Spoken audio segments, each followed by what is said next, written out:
नमस्कार दोस्तों, स्वागत है आपका आपके अपने YouTube चैनल अन्वित शिक्षा में। आज हम करने वाले हैं क्लास 11 अभिव्यक्ति और माध्यम टर्म 2 का आपका पहला टॉपिक कार्यालय लेखन और प्रक्रिया।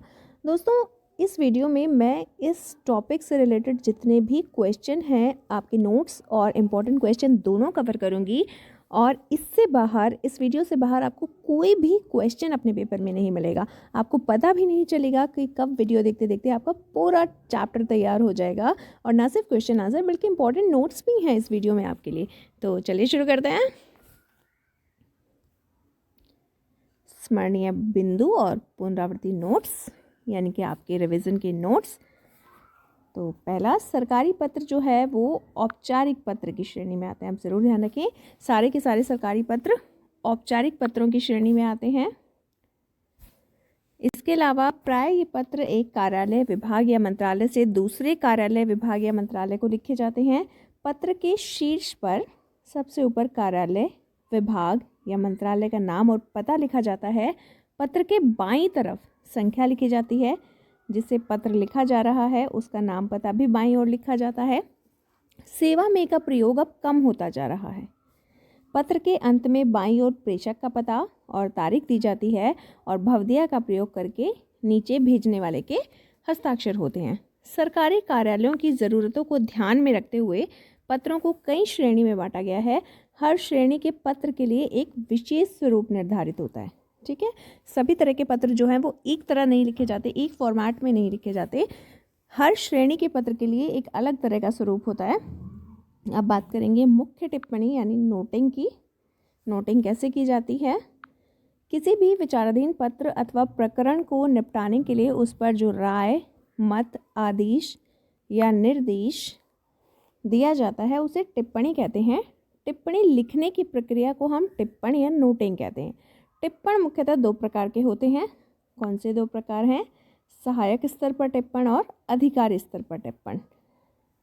टिप्पण का उद्देश्य मामलों को नियमानुसार निपटाना होता है। राइट, इसका जो उद्देश्य है वो मामलों को नियम के अनुसार निपटाना होता है।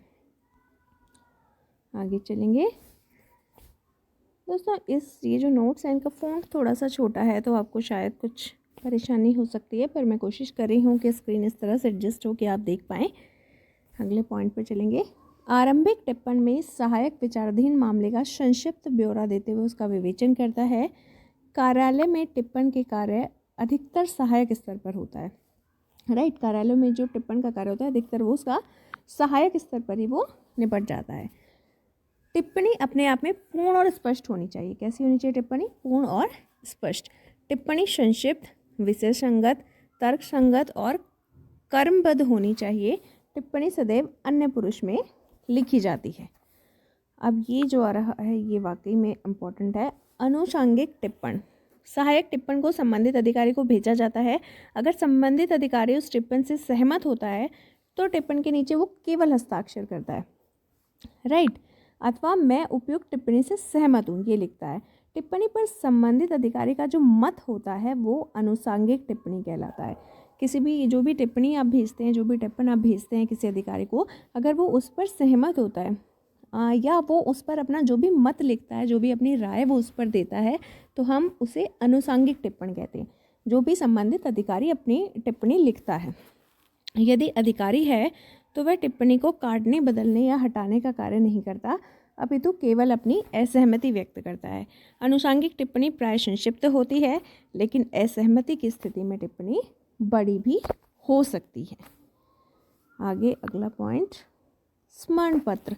इसे हम अनुस्मारक या रिमाइंडर भी कहते हैं। रिमाइंडर से आप समझ जाएंगे। इसे हिंदी में अनुस्मारक और इंग्लिश में रिमाइंडर भी कहा जाता है। जब किसी पत्र, ज्ञापन इत्यादि का उत्तर समय पर प्राप्त ना हो तो याद दिलाने के लिए अनुस्मारक यानी रिमाइंडर भेजा जाता है। इसे स्मरण पत्र भी कहते हैं। इसका प्रारूप तो औपचारिक पत्र की तरह होता है, पर आकार छोटा होता है। यदि एक से अधिक अनुस्मारक भेजे जाते हैं तो उन्हें अनुस्मारक 1, 2, 3 इत्यादि लिखा जाता है। नेक्स्ट, अर्ध सरकारी पत्र। अर्ध सरकारी पत्र में अनौपचारिकता का पुट होता है। इसमें मैत्री भाव होता है। ये पत्र तब लिखे जाते हैं जब लिखने वाला अधिकारी संबंधित अधिकारी को व्यक्तिगत स्तर पर जानता हो या परामर्श लेना चाहता हो, इसके लेखन के लिए लेटर पैड का प्रयोग होता है। इसके ऊपर बाईं ओर प्रेषक का नाम, पता और पदनाम होता है। पत्र का प्रारंभ श्री, श्रीमान, प्रिय इत्यादि से हो सकता है। पत्र के अंत में भवदीय के स्थान पर आपका शब्द का प्रयोग किया जाता है और तत्पश्चात संबंधित अधिकारी का नाम, पदनाम और पता लिखा जाता है। राइट, यानी कि अर्ध सरकारी पत्र जो हैं आपके, वो अधिकतर परामर्श लेने के लिए या मैत्रिक भाव में किसी की कुशल क्षेम पूछने के लिए लिखे जाते हैं। अधिकतर वो लोग लिखते हैं जो एक दूसरे को व्यक्तिगत स्तर पर जानते हैं, जो पहले से एक दूसरे को जानते हैं। अगला पॉइंट, प्रेस विज्ञप्ति या प्रेस रिलीज। कोई व्यक्ति या संस्थान किसी विषय या बैठक में जो निर्णय लेता है उसे प्रेस विज्ञप्ति के माध्यम से सर्वसामान्य तक पहुंचाया जाता है। नेक्स्ट, परिपत्र या सर्कुलर। सर्कुलर शब्द से आप परिचित ही होंगे, अक्सर हमारे DOE की तरफ से या हमारे एजुकेशन डिपार्टमेंट की तरफ से सर्कुलर्स आते ही रहते हैं। सरकारी या निजी संस्थान में जो निर्णय लिए जाते हैं उन्हें लागू करने के लिए अधीनस्थ कार्यालयों को परिपत्र जारी किया जाता है। यानी कि जो भी डिसीजन लिए जाते हैं, जो भी निर्णय लिए जाते हैं, उन्हें लागू करने के लिए परिपत्र यानी सर्कुलर जारी किया जाता है, जिसमें निर्णय को कार्यान्वित करने के लिए निर्देश दिए होते हैं। राइट, कोई भी निर्णय जो बड़ी बैठकों में लिए जाते हैं उन्हें फिर लागू करने के लिए सर्कुलर जारी किए जाते हैं, परिपत्र जारी किए जाते हैं। कार्यसूची, अगला पॉइंट हमारा, विभिन्न संस्थाओं और कार्यालयों में विभिन्न विषयों में विचार विमर्श कर निर्णय में पहुंचने के लिए कई समितियों का गठन किया जाता है। इन समितियों में अध्यक्ष, सचिव के अतिरिक्त अन्य सदस्य भी।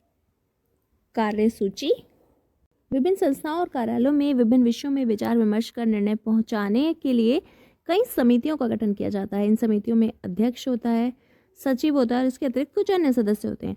जब किसी विषय पर विचार विमर्श करना हो या निर्णय लेना हो तो समिति के जो सदस्य होते हैं वो एक निश्चित समय में पूर्व निश्चित स्थान पर बैठक का आयोजन करते हैं। यानी कि जब हमें कोई निर्णय लेना होता है और किसी चीज़ के लिए कोई समिति बनाई जाती है तो एक डिसीजन फाइनल करने से पहले ये लोग कहीं एक जो स्थान निश्चित होता है वहाँ बैठकर अपनी एक मीटिंग का आयोजन करते हैं और बैठक प्रारंभ होने से पहले विचारणीय मुद्दों की क्रमवार सूची बनाई जाती है, जिसे हम कार्यसूची या एजेंडा कहते हैं। यानी कि हमें उस बैठक में, उस मीटिंग में किन चीज़ों पर चर्चा करनी है, किन मुद्दों पर चर्चा करनी है, उसकी जो एक सूची बनाई जाती है उसे हम कार्यसूची या एजेंडा कहते हैं। नेक्स्ट, कार्यसूची का निर्माण इसलिए किया जाता है ताकि केवल उन विषयों पर चर्चा की जाए जो विचारणीय है। इससे समय की तो बचत होती है, साथ में विषय से भटकने की स्थिति नहीं आती। इसलिए बनाते हैं ताकि जो हमारे मेन मुद्दे हैं, जो मुख्य विषय हैं, उन्हीं पर चर्चा की जाए, इधर उधर हमारा दूसरे विषयों पर हम ना भटक जाएं और इससे हमारा समय बर्बाद होने से बचता है। बैठक का संचालन सचिव करता है। राइट, इसके बाद है कार्यव्रत। कार्यव्रत क्या होता है? कार्यसूची में दिए गए मुद्दों को सचिव बैठक में प्रस्तुत करता है। समिति के अध्यक्ष की उपस्थिति में सभी सदस्य विचारणीय मुद्दों पर अपने अपने विचार व्यक्त करते हैं। विचार विमर्श के बाद निर्णय लेते हैं। प्रत्येक मुद्दे पर किया गया विचार विमर्श और निर्णय ही कार्यव्रत होता है। राइट, जो बैठकें होती हैं, जो सचिव जिस मुद्दे को प्रस्तुत करता है तो उनमें सब अपने अपने विचार व्यक्त करते हैं और एक जब सब अपने विचार व्यक्त करते हैं तो लास्ट में जो फाइनल डिसीजन लिया जाता है, जो निर्णय लेते हैं और जो विचार विमर्श होता है, जो निर्णय होता है, उन सबको मिलाकर हम कार्यव्रत कहते हैं। राइट, आगे चलेंगे। अब ये कुछ और महत्वपूर्ण बातें हैं इस पार्ट से संबंधित जो काफ़ी इम्पोर्टेंट है। प्रत्येक विषय से संबंधित एक फाइल होती है। विषय से संबंधित जो पत्र या प्रस्ताव बाहरी व्यक्तियों या दूसरे कार्यालयों से प्राप्त होता है उसे फाइल के दाहिनी ओर रखा जाता है और उस विषय या प्रस्ताव पर जो टिप्पणियां मंतव्य किसी कार्यालय में लिखे जाते हैं वे बाईं ओर लगे पृष्ठों पर लिखे जाते हैं। अर्थात फाइल के बाईं ओर का जो हिस्सा होता है वो टिप्पण के लिए और दाहिनी ओर का हिस्सा पत्र व्यवहार के लिए होता है। राइट, कोई भी फाइल जो होती है उसका जो बाईं ओर का हिस्सा होता है, जो लेफ्ट साइड होती है, वो टिप्पण के लिए और जो दाहिनी ओर का हिस्सा होता है वो पत्र व्यवहार के लिए होता है। अब हम चलेंगे कुछ और इम्पोर्टेंट क्वेश्चंस पर। कार्यालय लेखन के विविध प्रकारों के नाम बताएं। तो इसमें औपचारिक पत्र, मुख्य टिप्पण, अनुसांगिक टिप्पण, अनुस्मारक या स्मरण पत्र यानी रिमाइंडर, अर्ध सरकारी पत्र या DO लेटर, कार्यसूची और एजेंडा, कार्यव्रत या मिनट्स और प्रेस विज्ञप्ति। औपचारिक पत्र से क्या तात्पर्य है? जो पत्र प्राय एक कार्यालय, विभाग या मंत्रालय से दूसरे कार्यालय, विभाग या मंत्रालय को भेजे जाते हैं उन्हें हम औपचारिक पत्र कहते हैं। टिप्पण किसे कहते हैं और ये कितने प्रकार की होती है? किसी विचाराधीन पत्र या प्रकरण को निपटाने के लिए उस पर जो राय, मंतव्य, आदेश या निर्देश दिया जाता है वो टिप्पण कहलाता है। और ये 2 प्रकार का होता है, मुख्य टिप्पण और आनुषंगिक टिप्पण, राइट। अब मुख्य टिप्पण किसको कहते हैं? प्रारंभिक टिप्पण मुख्य टिप्पण कहलाता है, जिसे प्राय सहायक स्तर पर लिखा जाता है, यानी कि जो शुरुआती टिप्पण होता है उसे हम मुख्य टिप्पण कहते हैं। इसके बाद आता है आनुषंगिक टिप्पण।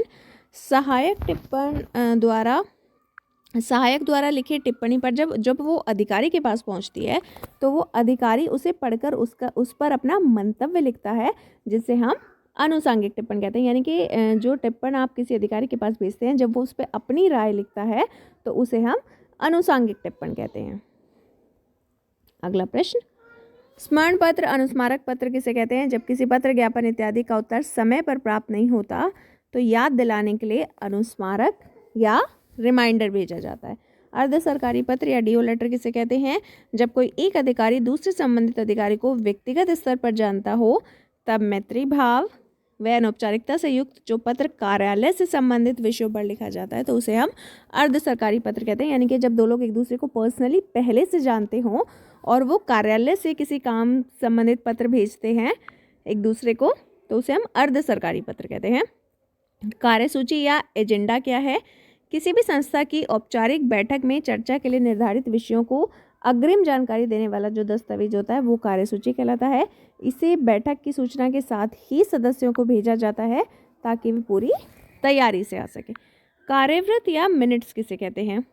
किसी बैठक की कार्यसूची में रेखांकित विषयों पर हुए विचार विमर्श और निर्णयों के विवरण को हम कार्यवृत्त या मिनट्स कहते हैं। यानी कि जो भी डिसीजन लिए जाते हैं किसी मीटिंग में, उनका जो लेखा जोखा तैयार किया जाता है उन्हें हम कार्यवृत्त कहते हैं। प्रेस विज्ञप्ति किसे कहते हैं? जब कोई संस्थान या व्यक्ति किसी विषय या बैठक में लिए गए निर्णयों को जन सामान्य तक यानी कि पब्लिक तक पहुंचाना चाहता है तो हम उसे प्रेस विज्ञप्ति कहते हैं। परिपत्र या सर्कुलर किसे कहते हैं? संस्थान कार्यालयों द्वारा लिए गए महत्वपूर्ण निर्णयों को कार्यान्वित करने के लिए परिपत्र जारी किया जाता है, यानी सर्कुलर जारी किया जाता है, जिसमें निर्णय को कार्यान्वित करने के निर्देश होते हैं। आगे चलेंगे दोस्तों, ये है आपका अपना चैनल अन्वित शिक्षा। लाइक करें, शेयर करें और सब्सक्राइब तो ज़रूर करें। अगर आपको वीडियो पसंद आया है तो अपने दोस्तों के साथ, साथियों के साथ, क्लासमेट्स के साथ ज़रूर शेयर करें। और ना सिर्फ हिंदी के लिए बल्कि आपके दूसरे सब्जेक्ट के इस तरह के नोट्स के लिए भी, आपके स्टडी मटेरियल के लिए, क्वेश्चन पेपर के लिए, आंसर कीज़ के लिए, मॉडल टेस्ट पेपर्स के लिए, CBSE से आने वाली अपडेट्स के लिए, यानी कि आपके हर तरह के स्टडी मटीरियल के लिए आप अन्वित शिक्षा को ज़रूर सब्सक्राइब करें। Thank you.